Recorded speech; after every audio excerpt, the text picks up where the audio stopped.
हमारे सभी दर्शकों को दिवाली और नए वर्ष की बहुत बहुत शुभकामनाएं। नए वर्ष में सुख, शांति और समृद्धि बनी रहे, यही ईटी नाउ स्वदेश की पूरी टीम की मनोकामना रहेगी।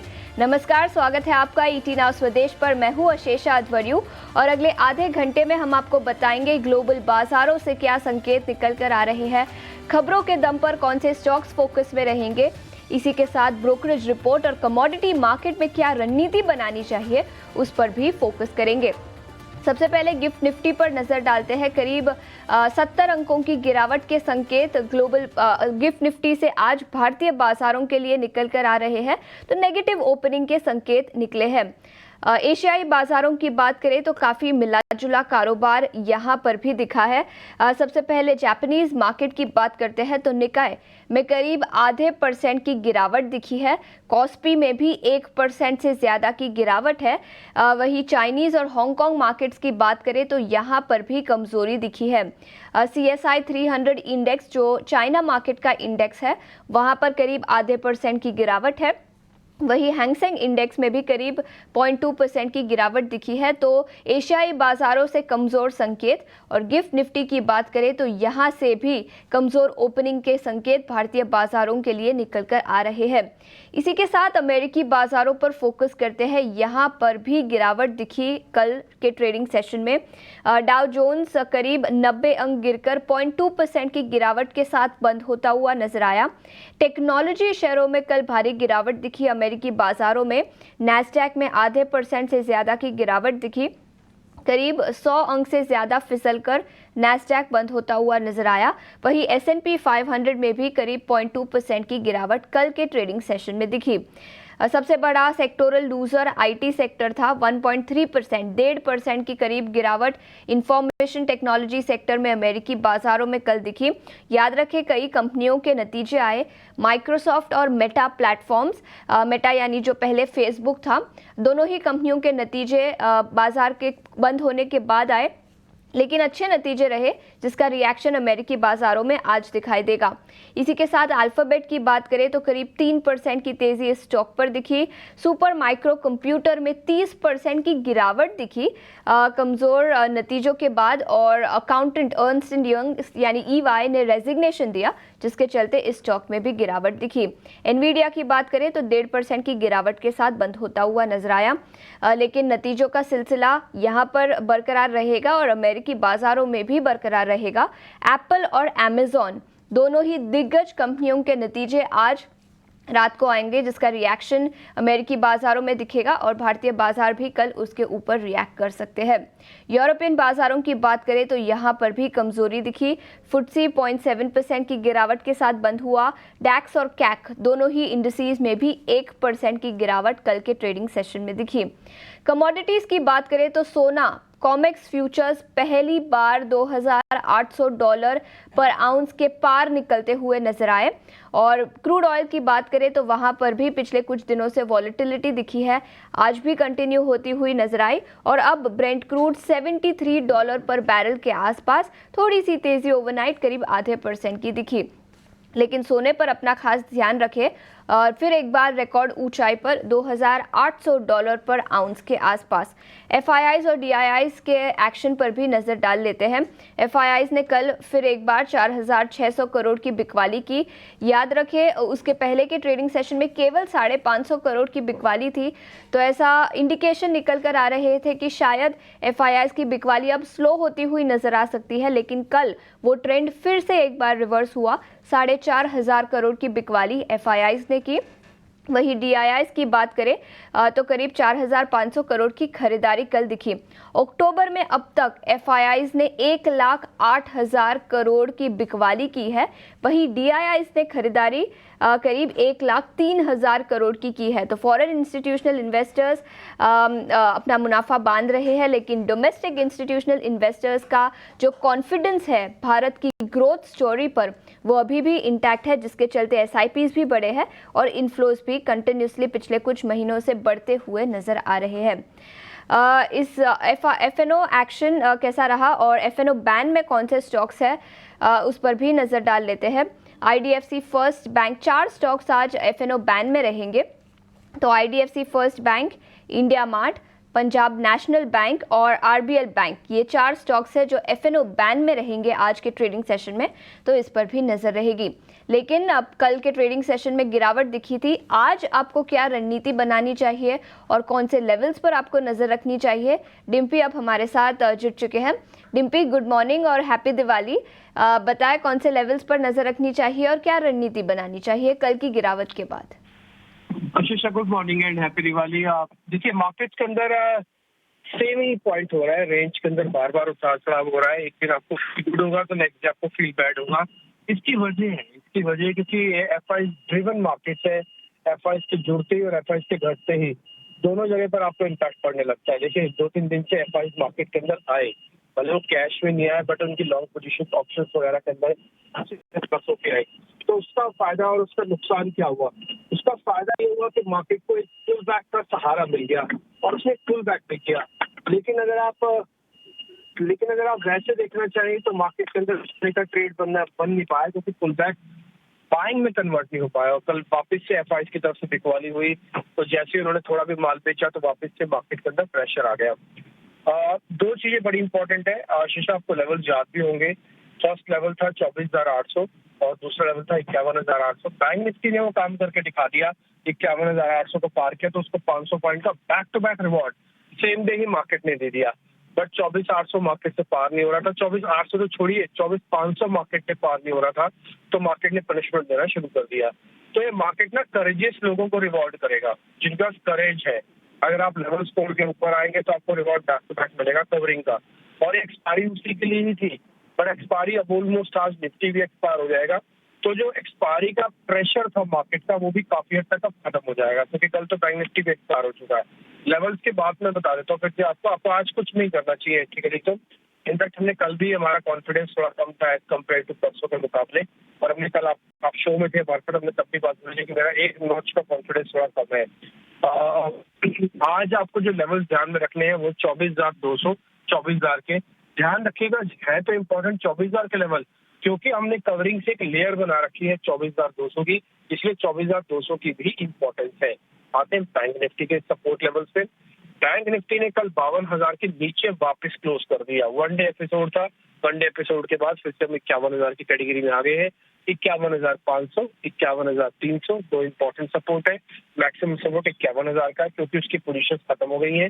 अच्छा, रोल ओवर भी मैं बता देता हूँ आपको, करीब 70% का रोल ओवर हुआ है बैंक निफ्टी पर, स्लाइटली 2-2.5% का, लेकिन ये ठीक है। और दूसरा, अगली सीरीज है लाइट है, सिर्फ 1.5 लाख कॉन्ट्रैक्ट ही आए हैं ट्रांसफर होके। अमूमन 1,70,000 कॉन्ट्रैक्ट आते हैं, तो 1.5 लाख कॉन्ट्रैक्ट ट्रांसफर होके आने से क्या होगा, इस सीरीज लाइट है, बहुत जोर से शेक करेगा मार्केट। तो आपको थोड़ा ध्यान रखना चाहिए इसका कि शेकिंग इन द मार्केट जरूर होगी। बस यही है the point to be notice आज में। और आज थोड़ा शांति से बैठते हैं, देखो लग रहा है कि आज मार्केट में कोई मेजर फॉल, मेजर राइज ऐसा कुछ नहीं होने जा रहा। आज निफ्टी की एक्सपायरी बहुत ही पोलाइटली निकल जाएगी। करीब करीब 50% से ऊपर का रोल ओवर अब तक हो चुका है। बिल्कुल, तो ये कुछ लेवल्स है जहां पर आपको नज़र रखनी चाहिए। डिम्पी, शुक्रिया पूरी डिटेल्स के साथ हमारे साथ जुड़ने के लिए। आगे बढ़ते हैं और बाजार पर और विस्तार में चर्चा करने के लिए अब हमारे साथ एंजल वन के देवांग शाह भी जुड़ चुके हैं।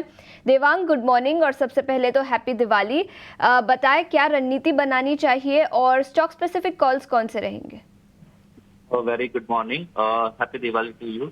बात करें निफ्टी की, तो निफ्टी में मैं लगता है एक रेंज में दायरे में देखने मिल सकता है। 24,150 निफ्टी फ्यूचर का सपोर्ट है, 24,500 एक रेजिस्टेंस जोन है। सो वो बाय एंड डिस्क की स्ट्रेटेजी रखे, बट स्ट्रिक्ट स्टॉप लॉस से यहाँ पे देखिए काम करे। ट्रेडर्स को सजेशन रहेगा, और अग्रेसिव ट्रेडर्स के लिए यहाँ इंडेक्स ऑप्शन या इंडेक्स फ्यूचर्स में ट्रेड करने की सलाह रहेगी। जहाँ तक बैंक निफ्टी की बात करें, बैंक निफ्टी का ओवरऑल स्ट्रक्चर देखे तो एक थोड़ा पॉजिटिव है compare to Nifty. Bank Nifty की बात करें 52,600 का एक रेजिस्टेंस जोन है, वहां तक आते हुए देख सकते हैं।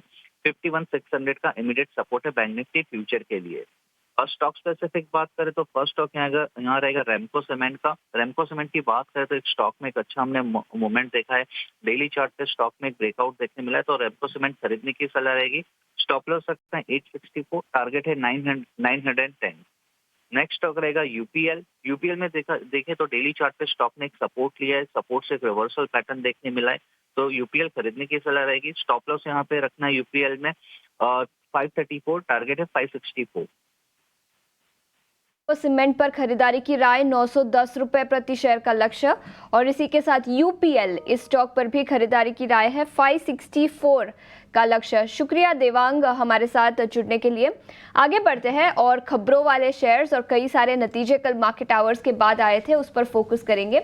और इस बीच हमारे साथ शरद स्टूडियो में मौजूद है। शरद, गुड मॉर्निंग, हैप्पी दिवाली। सबसे पहले बताएं, खबरों के दम पर और नतीजों के दम पर सबसे पहले कौन से स्टॉक्स फोकस में रहेंगे? गुड मॉर्निंग आशीष, और हैप्पी दिवाली आपको और हमारे सारे टीम को और हमारे दर्शकों को।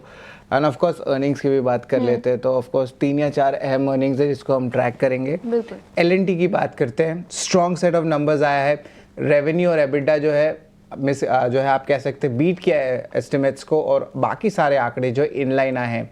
Largely strong set of numbers आया है। ऑर्डर बुक, लेकिन देखिए जो ऑर्डर बुक है वो 7% बढ़ा है, और ऑर्डर इनफ्लो हालांकि 10% जो है गिरा है ईयर ऑन ईयर बेसिस पे, बट सीक्वेंशियली एक अच्छी पिकअप जरूर देखने मिली है। जो मिडिल ईस्ट के ऑर्डर्स है वहाँ पे बुलिश कमेंट्री आ रही है, और मैनेजमेंट ने कहा जो डोमेस्टिक ऑर्डर है वो सेकेंड हाफ FY25 में पिकअप करेगी। तो एलएनटी की बात करें तो नंबर्स अच्छे आए हैं और कमेंट्री भी स्ट्रांग आई है। बाइकॉन वहीं पे दूसरे साइड देखें तो वीक सेट ऑफ नंबर्स देखने मिला है। कंपनी जो है आप कह सकते हैं मुनाफे से घाटे में आ गई है, और मार्जिन्स में भी दबाव पड़ा है। ओवरऑल देखा जाए तो जेनरिक्स बिजनेस है वहाँ पे अभी भी पेन देखने मिल रही है, हालांकि बायोसिमिलर बिजनेस और रिसर्च सर्विसेज स्टेबल है। अब बात करते हैं टाटा पावर के। Largely inline set of numbers आए हैं। नेट प्रॉफिट भी ऑलमोस्ट 7% ग्रो किया ईयर ऑन ईयर बेसिस पे, लेकिन जो नंबर्स में आए हैं वहाँ पे कुछ वन ऑफ्स भी हैं, तो उसके कारण जो है नंबर्स आपको जो पूरे स्टेबल दिख नहीं रहे होंगे। और इसके अलावा मुंद्रा की जो ऑपरेशंस है उसका भी इम्पैक्ट पड़ा है, क्योंकि शटडाउन हुआ था अगस्त के महीने में, प्लांट शटडाउन हुई थी मुंद्रा में मेंटेनेंस के कारण, तो उसके कारण भी जो है नंबर्स थोड़े कम आ रहे हैं। आखिर में न्यू इंडिया एश्योरेंस भी ले लेते हैं। यहाँ पे largely inline set of numbers आया है। नेट प्रीमियम इनकम लगभग 3% बढ़ा ईयर ऑन ईयर बेसिस पे, और एक्सपेंस रेशियो देखा जाए ये सिक्वेंशियली ज़्यादा बढ़ गया है, तो ये एक नेगेटिव पॉइंट ज़रूर है। बट बाकी ऑपरेशनल पैरामीटर्स देखें तो स्टेबल देखने मिल रहे हैं। तो ये जो है आपके 4 अहम अर्निंग्स है जिस पे आज एक्शन देखने हमें मिल सकता है। बिल्कुल। तो निफ्टी से एलएनटी के नतीजे आए थे जो काफ़ी अच्छे रहे। मैनेजमेंट की कमेंट्री और जो नज़रिया है second half of the year के लिए वो भी काफ़ी पॉजिटिव है। इसके अलावा बायोकॉन कमज़ोर नतीजे, लेकिन टाटा पावर के नतीजे अनुमान के मुताबिक रहे। तो सभी कंपनियां नतीजों के दम पर फोकस में रहेगी, लेकिन याद रखें आज नतीजों के दम पर कोई भी निफ्टी कंपनी नहीं फोकस में रहेगी, सभी को दिवाली वेकेशन है। लेकिन शरद, इसके अलावा खबरों के दम पर कौन से स्टॉक्स फोकस में रहेंगे वो भी बताएं। जी बिल्कुल, खबरों वाले शेयर्स में आज ज़्यादा वेकेशन नहीं है लेकिन याद रखिए 2 इंपॉर्टेंट एक्विजिशन है, इसको हमें बताना ज़रूरी है ऑडियंस को। सबसे पहले बात करें डाबर के। यहाँ पे 51% स्टेक वो लेंगे। एक आयुर्वेदिक हेयर ऑयल कंपनी है जिसका नाम है सेसा केयर। एक्विजिशन करेंगे एक पी फंड से, ट्रू नॉर्थ, जिसका नाम है, फेस वैल्यू 13 करोड़ का है, लेकिन 13 करोड़ का ये एक्विजिशन नहीं है। इसका जो एंटरप्राइज वैल्यू है एनालिस्ट एस्टिमेट करे 315 से 325 करोड़ रहेगा, जहाँ पे डाबर जो है लगभग 290 करोड़ का डेट भी ले लेगी as a corporate guarantee. Calculations के हिसाब से डील जो बैठ रहा है वो EV EBITDA 19 to 20 टाइम्स से बैठ रहा है FY24 के आंकड़ों को लेके। दूसरा एक्विजिशन भी हुआ है जाइडस वेलनेस का। यहाँ पे 100% स्टेक वो नेचुरल में खरीदने वाले हैं, जिसका कुल एक्विजिशन कॉस्ट 390 करोड़ रुपए का रहेगा। ये पहली बार होगा जो कंपनी है अब कंज्यूमर स्नैकिंग स्पेस में जाने वाली है, जो हेल्थ रिलेटेड है, जैसे कि प्रोटीन बार हुआ और इतने सारे जो प्रोडक्ट्स हैं इस सेगमेंट में, उसको लेके ये ट्रांजैक्शन कैश एक्रूवल से फंड होने वाला है। और हमारे कैलकुलेशंस के हिसाब से प्राइस टू सेल्स जो है 3 टाइम्स आ रहा है FY24 बेसिस पे, यानी कि जो है थोड़े चीपर वर्जन है आप कह सकते हैं अगर मार्केट के ट्रेंड्स को देखा जाए तो। ऑफकोर्स जाइडस वेलनेस के जो एक्विजिशन और डाबर के एक्विजिशन जो है EPS एक्रेटिव देखने मिल सकते हैं अगले 1 से लेकर 2 साल में। IT स्टॉक्स पे भी नज़र रखिएगा। कॉग्निसेंट के जो नतीजे आए हैं सितंबर क्वार्टर के, उसमें बहुत स्ट्रेंथ देखने मिला है, गाइडेंस में भी इंप्रूवमेंट आई है, और एक रिकवरी IT सर्विसेज के डिमांड में देखने मिल रहा है। और कल शाम को जहाँ ऑफकोर्स अल्फ़ाबेट के भी नतीजे आए थे, जहाँ पे स्टॉक में जो है अच्छी मोमेंटम देखने मिली थी, क्योंकि जो सितंबर क्वार्टर है वहाँ पे अच्छे नंबर्स देखने मिले थे। बाइकॉन की फैसिलिटी को जो है बैंगलोर में वॉलंटरी एक्शन इनिशिएटेड मिला है। और वही अदानी ग्रुप के 2 कंपनीज़ के बारे में आपको न्यूज़ फ्लो बताऊंगा। सबसे पहले अदानी ग्रीन एनर्जी, यहाँ पे पावर परचेज एग्रीमेंट साइन किया है महाराष्ट्र स्टेट इलेक्ट्रिसिटी बोर्ड से, जहाँ पे 5 गीगावाट की जो है आप रिन्यूएबल सोलर पावर पे जो है वो सप्लाई करेंगे। और वही अदानी पावर की बात करें तो लगभग 1500 मेगावाट का जो है 25 साल का पावर सप्लाई एग्रीमेंट साइन किया है महाराष्ट्र गवर्नमेंट के साथ। इसके अलावा दो अहम खबर है जिस पे नज़र रहनी चाहिए। अशोका बिल्डकॉन के लिए पॉजिटिव खबर है, यहाँ पे 5 सब्सिडरीज में अपनी स्टेक की बिकवाली करेंगे, एसेट मोनेटाइजेशन होगा, लगभग 25 करोड़ मिलेगा। और आखिर में ब्रिगेड एंटरप्राइजेस को भी अपने नज़र में रखिएगा क्योंकि उनकी होली ओन्ड आर्म जिसका नाम है ब्रिगेड होटल वेंचर्स, उन्होंने जो है DRHP फाइल कर दिया सेबी के साथ। ये IPO लगभग 900 करोड़ रुपए का रहेगा। तो ये अहम स्टॉक्स है जिस पे आपकी आज नज़र होनी चाहिए। बिल्कुल, कई सारे स्टॉक्स जो एक्विजिशन ऑर्डर इनफ्लोस के दम पर फोकस में रहेंगे। शरद, शुक्रिया पूरी डिटेल्स के साथ हमारे साथ जुड़ने के लिए। करते हैं ब्रोकरेज रिपोर्ट्स के दम पर कई सारे स्टॉक्स फोकस में रहेंगे और वो बताने के लिए अब हमारे साथ वरुण जुड़ चुके हैं। Varun, good morning. नतीजों के दम पर तो रहेंगे ही, लेकिन इसके अलावा कई सारी इनिशिएटिंग कवरेज रिपोर्ट्स भी आई हैं। Right, definitely. Good morning Ashisha. तो शुरुआत करूंगा नतीजों के साथ ही LNT के साथ, क्योंकि नतीजे अच्छे थे और यहाँ पे बर्नस्टीन ने आउट परफॉर्मर का कॉल दिया है, 3891 का प्राइस टारगेट है। साथ ही साथ अगर आप देखेंगे तो UBS भी न्यूट्रल का कॉल दे रहा है, 4000 के प्राइस टारगेट दे रहे हैं। इनका कहना है कि फिर से एक क्वार्टर देखने मिला जहाँ पे एग्जीक्यूशन स्ट्रॉन्ग था, ऑर्डर इनफ्लोस थोड़े बहुत डिक्लाइन हुए, हालांकि हाई बेस का इम्पैक्ट जो है वो आपको देखने मिला। और इंडिया और मिडिल ईस्ट में आगे चल के अच्छे यहाँ पे ओवरऑल कारोबार जो है ये कंपनी करते हुए दिखाई देगी आपको। तो नतीजों के बाद एक थम्सअप आया है, हालांकि प्राइस टारगेट किसी ने अभी तक चेंज नहीं किया है।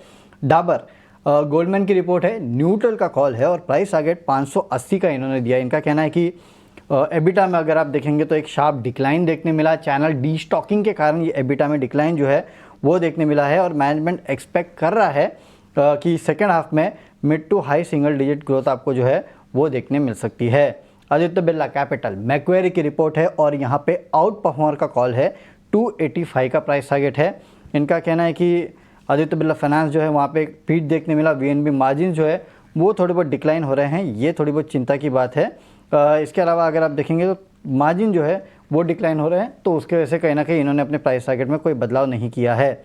जो इनिशिएटिंग रिपोर्ट की आप बात कर रही थी, तो सबसे पहले स्टील सेक्टर पे डैम कैपिटल की है, JSPL, JSW steel, Tata steel, SAIL, इन सब पे इनिशिएट किया है कवरेज। टारगेट्स आप अपने स्क्रीन पे देख सकते हैं, सब में इन्होंने खरीदारी की सलाह जो है वो दे दी है। इसके अलावा ऑयल मार्केटिंग कंपनीज पे भी डैम कैपिटल की रिपोर्ट है, जहाँ पे IOC, HPCL, BPCL सब पे खरीदारी की सलाह। IOC 181, BPCL 395, HPCL 440 के प्राइस टारगेट जो है वो यहाँ पे दे रहे हैं। रिफाइनिंग एनवायरनमेंट अगर आप देखेंगे तो वहाँ पे एक सिग्निफिकेंट इंप्रूवमेंट देखने मिला है, ये इनका कहना है। हालांकि ऑयल प्राइसेस का रिस्क जो है वो इन कंपनीज के साथ हमेशा रहता है। मॉर्गन स्टैनली की एक इंडिया इक्विटी रिपोर्ट आई है, जहाँ पे इन्होंने ट्रेंट और ब्रेनबीज को ऐड किया है और नायका और डीमार्ट को रिमूव किया है अपने लिस्ट से। इसके अलावा प्राइवेट बैंक्स वहाँ पे ये कह रहे हैं कि आपको खरीदारी करना चाहिए। बिल्कुल, तो इनिशिएटिंग कवरेज रिपोर्ट्स के दम पर ऑयल मार्केटिंग कंपनीज और पूरा स्टील सेक्टर फोकस में रहेगा और इसी के साथ नतीजों के दम पर तो कई सारे स्टॉक्स फोकस में होंगे ही। शुक्रिया वरुण पूरी डिटेल्स के साथ हमारे साथ जुड़ने के लिए। आगे बढ़ते हैं, कमोडिटी मार्केट पर नजर डालते हैं और कमोडिटी मार्केट पर रणनीति बताने के लिए आज हमारे साथ टेक्निकल IQ के अखिलेश जैन जुड़ चुके हैं। अखिलेश, शुक्रिया समय निकालकर ET नाउ स्वदेश के साथ जुड़ने के लिए। सबसे पहले सोने की ही बात करते हैं। रिकॉर्ड ऊंचाई पर फिर एक बार कॉमेक्स पर सोना $2,800 पर आउंस के पार निकल चुका है। क्या रणनीति बनानी चाहिए सोने और चांदी पर? गुड मॉर्निंग, शुक्रिया। देखिए, थिंग इज दैट कि जो सोने का मूवमेंट है वो एक्सट्रीमली बुलिश है और चार्ट्स पे और एज वेल एज जो भी फंडामेंटल एनवायरनमेंट हम जैसे देख रहे हैं बना हुआ है, तो इसके प्राइजेस में बहुत ज्यादा करेक्शन एक्सपेक्टेड नहीं करे। हालांकि प्राइजेस काफी हायर लेवल पे आ गए हैं, तो मुझे लगता है अगर कोई पोजिशनल प्लेयर है तो कॉमेक्स 2705, 2710 ये रेफरेंस ध्यान रखे। और जब तक सोना इन लेवल्स के ऊपर है, यहाँ पर मुझे लगता है कि अभी भी इस रैली के अंदर $100 ऊपर आने का गुंजाइश है। वहीं पर इमीडिएटली शॉर्ट टर्म के अंदर आप ट्रेड लेना चाह रहे हैं तो 2790-91 लेवल्स के ध्यान रखें। बाजार इन लेवल्स के ऊपर निकलते हैं तो मुझे लगता है जल्दी ही हम 2875 तक के लक्ष्य भी देखेंगे। तो सोने में I am extremely bullish, but चांदी के अंदर जो मार्केट लग रहा है मुझे थोड़ा सा paused and cut piece kind of market लग रहा है। यहाँ पे हमको बोथ साइड अपॉर्चुनिटीज देखने को मिलेगी। अगर इंटरडे ट्रेडिंग की बात करना चाह रहे हैं तो मुझे लगता है कि 97,300 एक अच्छा लेवल रहेगा जहाँ पे आप बाइंग कर सकते हैं। इसका स्टॉप लॉस आप 97,000 के नीचे का लगाएं। मुझे लगता है कि आज के सत्र में 98,100 200 की रेंज में भाव देखने को मिल सकते हैं। बट पोजिशनल ट्रेडर को चांदी में वेट करना चाहिए। मुझे लगता है कि $35 कॉमेक्स स्पॉट एक इमीडिएटली रेजिस्टेंस है। जब तक भाव इनके ऊपर नहीं जाते तब तक इसमें कोई भी लॉन्ग टर्म पोजीशन से बचना चाहिए। और in case of any correction यहाँ पे एक डीप कट देखने को मिल सकता है आने वाले सत्रों के अंदर। जी बिल्कुल, तो पोजिशनल ट्रेडर्स को चांदी में ट्रेड करने से पहले थोड़ा सा इंतजार करना चाहिए, लेकिन अदरवाइज सोने और चांदी दोनों पर खरीदारी की राय। इसी के साथ बेस मेटल्स और क्रूड ऑयल, यहाँ पर क्या रणनीति बनानी चाहिए? क्रूड ऑयल का जो मार्केट है काफी मिला जुला है। हम देख रहे हैं कि प्राइसेस काफी करेक्ट हो चुके हैं, हालांकि इसमें टोन अभी भी नेगेटिव है।